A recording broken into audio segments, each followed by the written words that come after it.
sa SONA po kahapon ng ating Pangulo. What is your take po? May mga magaganda ba natin dapat i-celebrate? Or dapat ba tayo mas malungkot? Or dapat wait and see? Ano po ang inyong naramdaman po nung pagkatapos nyo narinig po ang ating Pangulo? Sa akin kasi, I will be very straightforward and frank. Medyo mas nalungkot ako sa narinig ko sa SONA or na-witness ko sa SONA kahapon ng Pilipinas. And I can justify that as well. Go Why? ahead po. Oo. Unang-una, kasi ako, if you understand the governance to a greater extent and if you understand what you call, planning. Kasi lahat naman maliit, malaki, gobyerno o hindi, nagkakaroon ka ng strategic planning, di ba? Tapos may target goal ang isang organization or especially as a country. So every administration may tinatawag kang flagship programs at may planning. Ano ang gusto mong ma-achieve at the end of your term as president? So ang observation ko kasi sa Marcos administration, from first SONA niya until kahapon na SONA,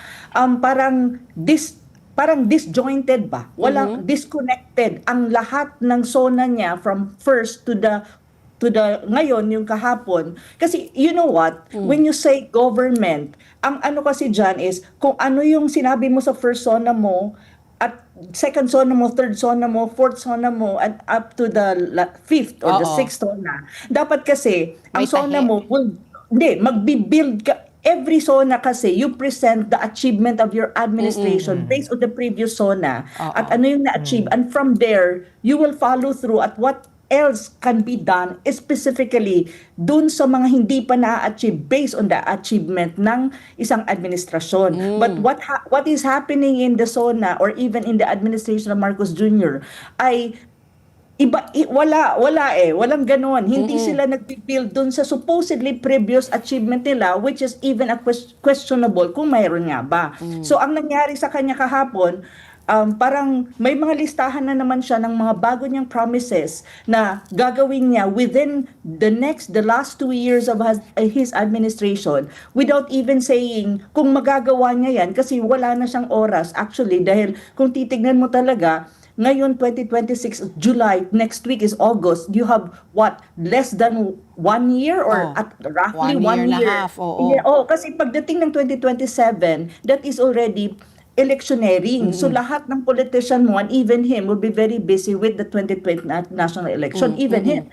So kung titignan mo, marami siyang mga promises na nilagay kahapon pero hindi mo alam kung kaya niyang i-accomplish yan at kung may budget ka nga ba precisely because even he knows that he is actually borrowing money from multilateral agency to finance the treasury or even the national budget of the Philippines. So that is one observation. So ang sinasabi ko yun ang problema talaga ng administration na to. They are disconnected from the realities on the ground at even yung kanilang mga programa from first sa una niyang SONA until now, hindi mo makita yung connection at saka yung progression. Kasi you're supposed to progress from all of your plans na nilaid ground mo from the first SONA until the end of your term. Yun yung problema ni Marcos Jr. At saka mayroon kang sense na parang may disconnect, alam mo, from the realities on the ground and yung mga sinasabi niya at ang mga programa niya. Parang sabi ko, ano bang nangyari sa kanya? Para siyang nasa alapaap, para siyang nasa hangin. First observation, kasi in government at in governance, there are 4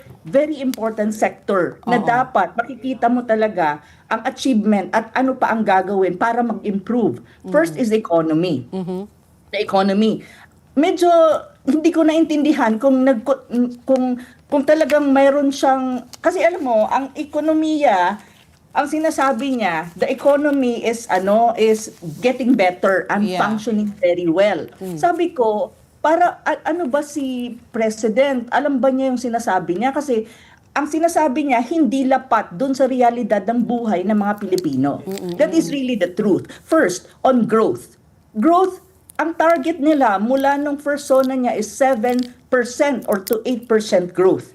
Last quarter, ang achievement lang ng kanyang administration when you talk about growth is around 2% of GDP. Mababa talaga.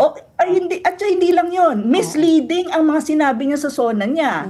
At ang sinasabi niyang 20 pesos na rice is already there, but that is not solution to the food security problem of the Philippines because Oo. that is not actually available to everyone. Everyone, correct. That is really the truth. And then ang sabi pa niya pagdating naman sa inflation, actually ang inflation mataas because look, national rice inflation is 15% in June 2026. Imagine that, and now July pa lang. Tapos mayroon kang transportation inflation, may fish inflation ka, may alam mo, yung overall food inflation is around 4.5%. Yeah. So, at paano mo nasabi that the economy is actually, how do you call that? The economy is Better. actually better. Oo. Mayroon kang tinatawag na stagflation or risk, stagflation risk. Because my PhD is in economics, so I understand these things. So, ang sinasabi, ibig sabihin, hindi nag-grow ng masyado ang ekonomiya mo, mataas ang inflation mo, hindi maka-cope up ang population mo kasi ang kanilang purchasing power mababa. At the same time, yung tinatawag niyang tax relief, actually, in a way, it's a good thing, pero it does not really help. Kasi ang tax, ngayon naman kasi, kung titignan mo ang taxation ng Pilipinas, may mga relief na. And even the lower rank, lower population ng in terms of economic status, meron naman talaga, marami dyan ang hindi nagbabayad.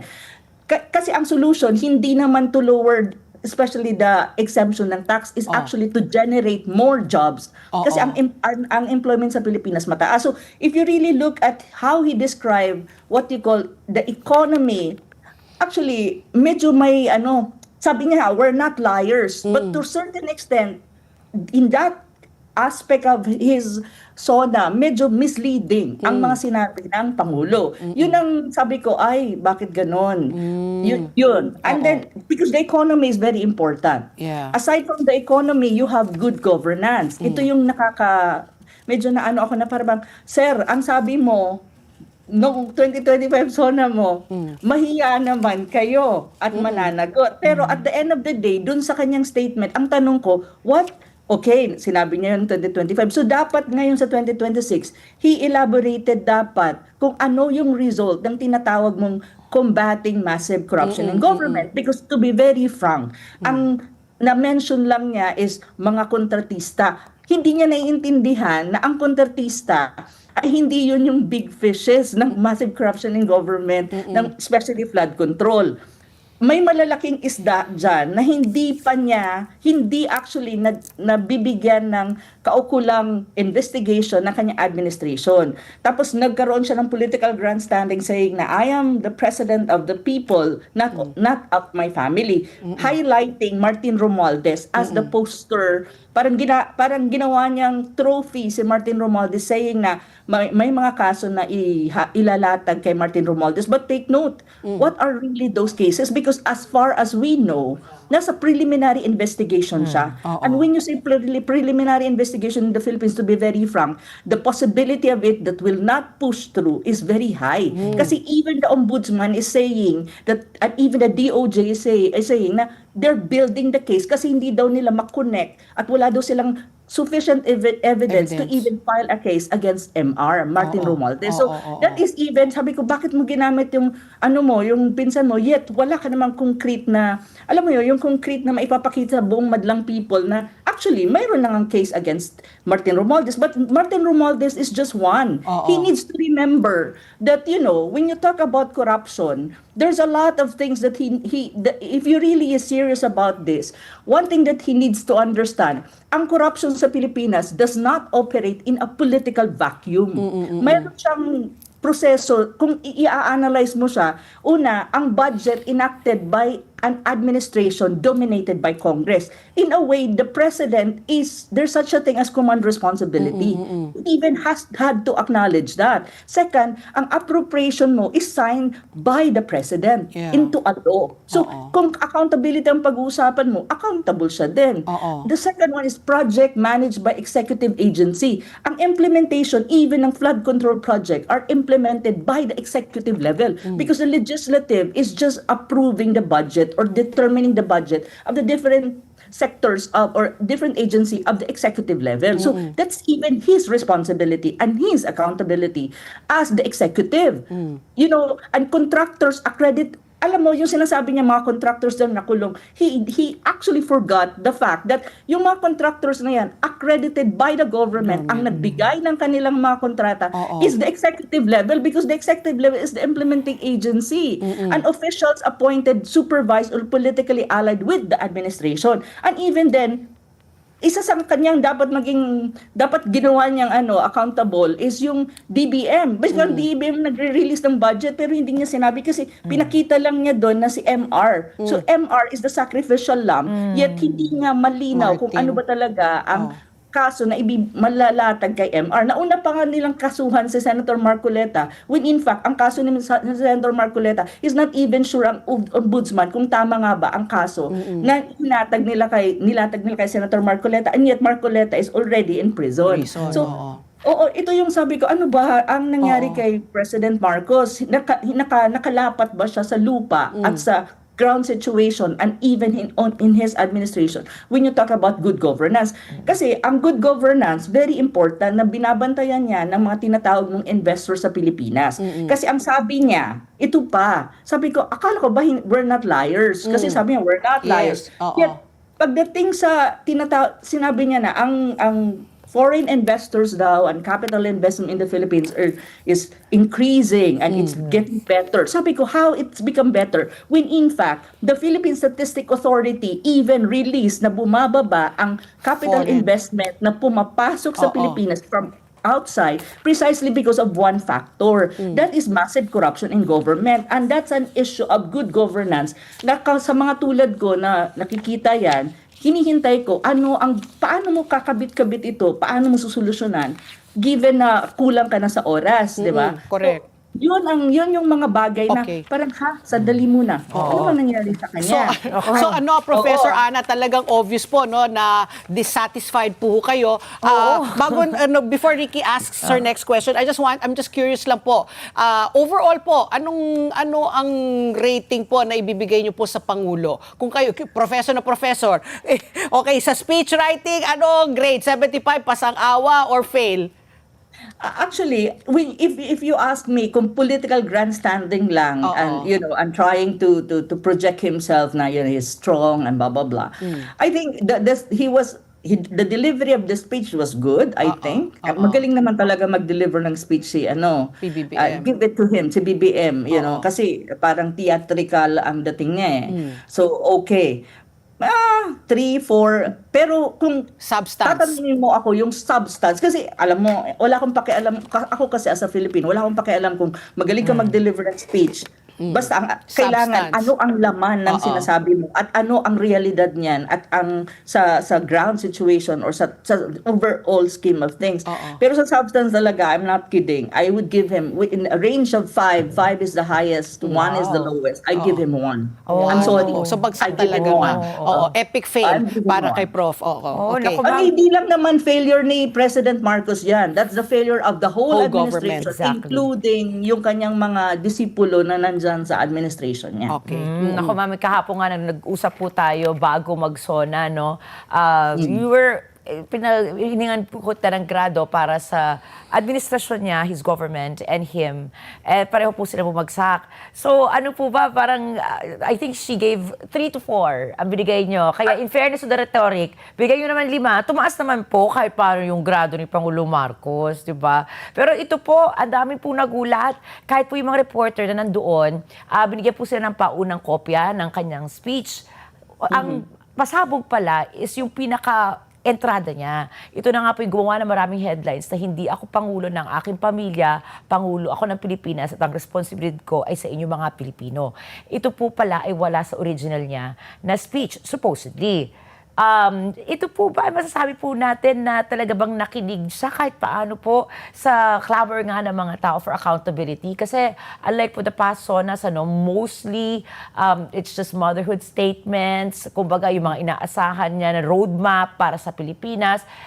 O ito po ba ay parang, kung sabi niyo nga kanina, para siyang hindi siya naging accomplishment report, parang at the end of the day, parang ang nabasa ko po, Prof, sa inyong mga analysis kanina, he seems to be lacking a grand strategy for the next 2 years. So would you say the whole speech yesterday was sort of a crisis management speech? I think the speech, well, ang political rhetoric, at ganito kasi ang basa ko dyan, from a political point of view, kasi ang background ko rin is political science. So Apo. I understand these things. And I'm not new to politics in the Philippines. My God, ano na ako, 40 plus na, for God's sake. So, oo, tumatanda na tayo. Tawag nito, Oo. political rhetoric ang nangyari sa SONA. They were trying to project the president, kung sino man ang kausap ng presidente para mag-compose ng kanyang speech, na para i-win ulit ang kumbaga ang Pilipino on his sides. On his side, even na patapos na ang term niya. Kasi nga, if you really look at the trust rating and approval rating of the president, talagang mababa siya. Kasi to the point na nagni-negative siya. Nagni-negative siya, even net. That's even the net. And if you break down sa kanyang trust rating sa iba't ibang panig ng Pilipinas, especially, at saka even the classes like A, B, C, D, mababa talaga. Dumaabot siya ng negative. So I think what they're trying to do, the Malacanang people, is trying to come up with a speech na may political rhetoric, trying to put him, parang maging strong siya at sabihin na, I'm the president of the Filipino and not of my family, para lang ma-convince sa mga Pilipino na he's serious, especially when you talk about massive corruption in government, precisely because of the fact na ang alleged involved sa corruption, massive corruption in government, the so-called allegedly big fishes in this corruption is not even other people. It's really members of his own family and extended family. Yan naman ay nasa mga dyaryo na, nasa mga investigation na ng Senate at saka ng even ng ICI, and even many people are saying that. So kaya nilagay nila yung rhetoric na political rhetoric na I am the president of the Philippines and not of my family. So may ganon. Ang problema niya, okay, that is a political rhetoric, but you know what? Filipinos are not stupid. You need to back it up with something concrete. And what's supposed to be the concrete thing? Then put an investigation sa alleged corruption ng kanyang anak. Put really properly and make it like an independent investigation, kasi ang ICI hindi naman independent creation niya yun And on the other hand, ano talaga ang mangyayari kay Martin Romualdez, and even there are even accusation and allegation against his wife na nasa sa agriculture with the brother of his wife, and even in national irrigation. I receive a lot of information on this, but I'm not always like have the time to write things about it. I know many things. So sa akin, if you really want to make a reality of that kind of political rhetoric, then do something about it, even within the less than 2 years in your office. Ma'am, so if Kasi mahirap yung puro kasalita. Ayun nga Rhetoric. sinasabi ko. Ang problema talaga ni Marcos Jr., puro siya salita, walang follow-through. Yun yung problema niya talaga. So ma'am, para po maiwasan na manatili itong isang political theater, kumbaga, yung nangyari kahapon nga po sa paningin po ng mga kritiko, it was a political theater. Para po maiwasan, ano po ang kailangang gawin ng ating Pangulo in the next 2 years? Sabi nga ni Patty, di ba, low-hanging fruits, parang yung pagkumpuni dyan sa sidewalk sa EDSA, yung mga ganyang bagay. Yung iba po, they lost hope already that the president can still do something. But as Filipinos, I still want to be optimistic. Kasi nga, like ko sinasabi, we may not be for him, we may be for him, but at the end of the day, ang kanya pong tagumpay ay pagtatagumpay ng ating bayan. Ano po naman ang ating maipapayo, halimbawa sa Pangulo, sa nalalabing 2 taon niya, para naman yung mga kritiko na nagsasabi nga na yung kahapon ay isang political theater, ay hindi manatiling teatro lamang? Magandang tanong yan. At ako naniniwala din sa sinasabi mo. No, I am one of the known political critic, I think, of the current administration ng BBM. Pero naniniwala ko sa sinasabi mo rin na ang success niya ay success ng buong bansa at ng mga Pilipino. That's true. Now, limitado na ang oras niya, roughly less than 2 years before 2028 national election, and at the same time, kulang na rin ang kanyang maneuvering at saka marami siyang kailangang haraping problema. Now, ang payo ko lang sa presidente, choose one specific thing that you think you can do and you can really do it properly and with implementation and follow through, and do it. And I would suggest good governance. Since marami siyang sinabi na hindi siya, alam mo yun, hindi siya presidente ng pamilya, then prove it. Prove it by really putting forward and giving direction to the concerned agency na mailatag ang mga kaso sa kanyang mga political allies na sangkot or allegedly nasasangkot sa massive corruption in government at wag niyang protektahan yung mga yan, and then pati pamilya niya, kung sino man ang, kasi may alleged talaga na nandyan. Gawin mo yan. Kaya niya yan within the less than 2 years na mayroon siya. Yun na lang. So, kasi to be frank, wala na siya magagawa. Masyado. Wala naman siya. Pero Prof, kung sabayin natin maging sacrificial lamb nga po si former Speaker Martin Romualdez, do you think that is going to allay the fears of many?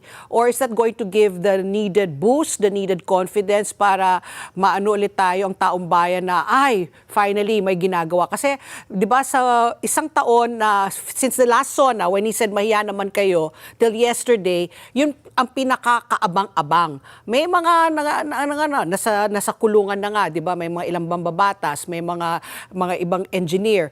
Pero yun inaabangan na sinasabi nilang big fish and everybody's pointing their finger at former Speaker Martin Romualdez. Is that enough?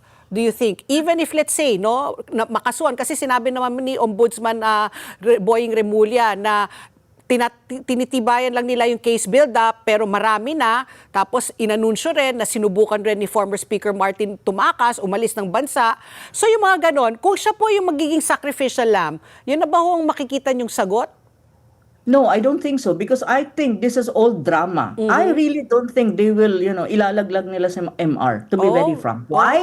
Because MR knows many things too. Do you really think MR does not know anything? And do you really think if they really put him in jail na walang gagawin sa MR also to implicate them? Because at the end of the day, MR is a legislative yan eh. Ang implementation, ang disbursement, ang corruption ay nasa executive. Din. So, ang command responsibility is the president.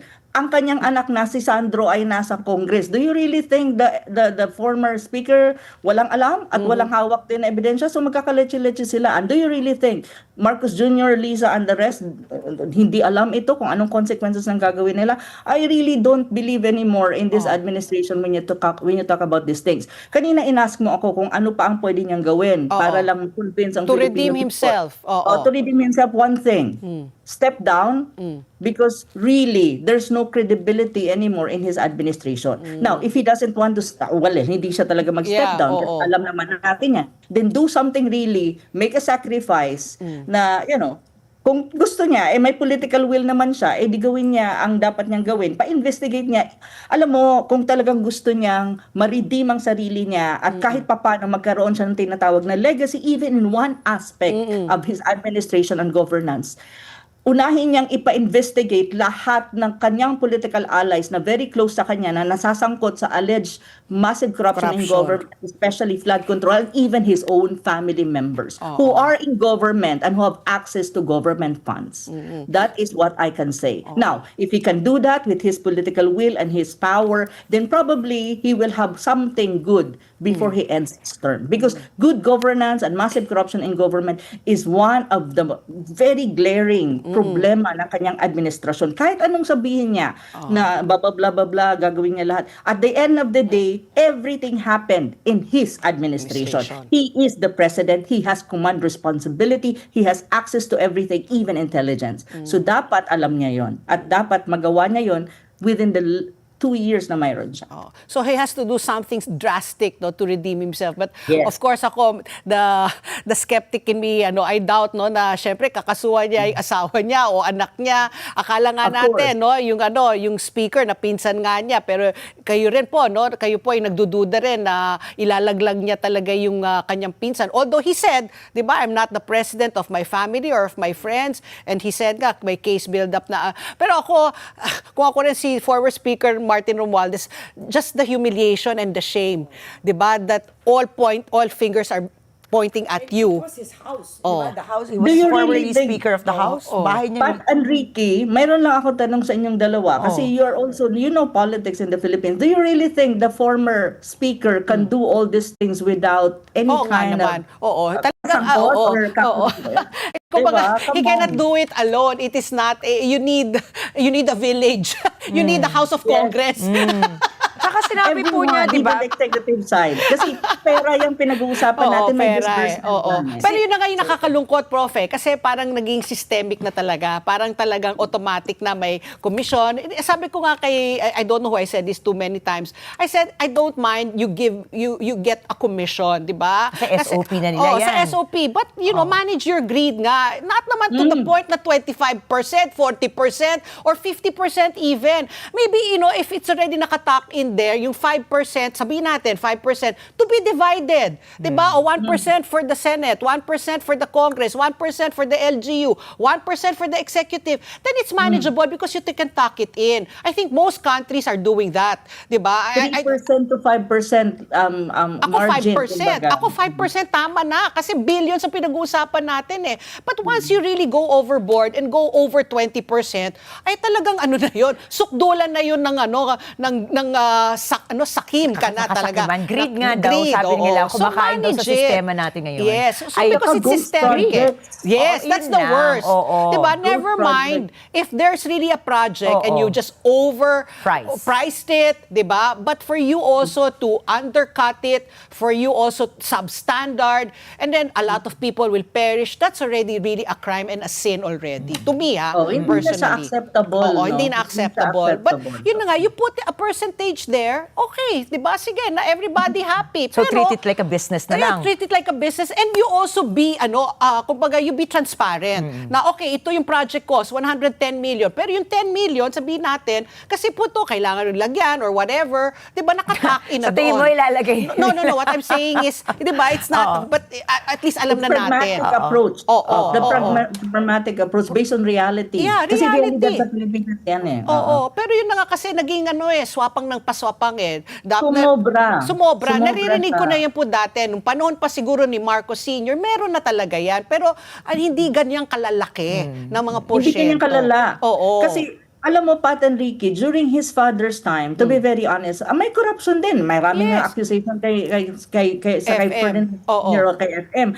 However, if you really look at his father, infrastructure, the golden age of infrastructure started with his father. Oo. Until now, makikita mo yung mga infrastructure project, San Juanico Bridge, that's FM. Oo. And even yung marami na hanggang ngayon, nakatayo pa rin at nagagamit ang Pilipinas. But the worst thing in this administration, wala siyang flagship infrastructure project na makikita niya kanya. Some of it are from previous administration ni Duterte. Carry over. Namanan na Oo, lang. Over carry lang. And over. at the same time, maraming ghost project at hindi ko and even now because of this massive corruption in government, actually right now, ang problema naman, walang infrastructure project na itinatayo ang gobyerno Takot. at walang nangyayari. Yun yung problema na kailangan mo naman ng infrastructure kasi kailangan natin Trabaho. ng bagong bridges, trabaho and all that. At saka, you really need infrastructure if you want to develop your country, especially bridges, Correct. ang mga road and farm-to-market roads and all that. Ngayon naman, yan ang problema. Wala namang nangyayaring ganon. So, malaki, maraming I was talking to one Chinese steel company owner Oo. just 2 days ago. Sabi niya, nag-stop na daw sila ng operation sa Pilipinas sa pagsusupply ng steel kasi daw wala naman silang kinikita kasi wala naman daw infrastructure Infrastruktura. project sa public na sector and Oo. even the private sector. So, pababa daw yung Negosyo. business negosyo when you talk about infrastructure. Kaya umalis sila sa Pilipinas at hindi na daw muna sila magbi-business sa Pilipinas. Ay, nako. Yun yung sinabi sa Oo akin. nga. So, again, this was the penultimate SONA, the second to the last. So, I guess he has 1 year, di ba, before his final SONA. At tingnan nga natin, no, ako nga, sabi ko nga kay Ricky, ako low-hanging fruits na, yung diretso sa bituka na ng mga mamamayan para maski na papano, wag na tayo grand promises or grand dreams. Tapos naman Tulad ng sending a space ship. sa Cagayan. Cagayan and South Korea. Oo. Kaya nga, unless we will send all the corrupt officials on that rocket ship and ship them out to Mars. Thank you very much po, Professor Thank you, Prof. Ana. Always very interesting Thank you. having you on the show. Have a safe Tuesday po.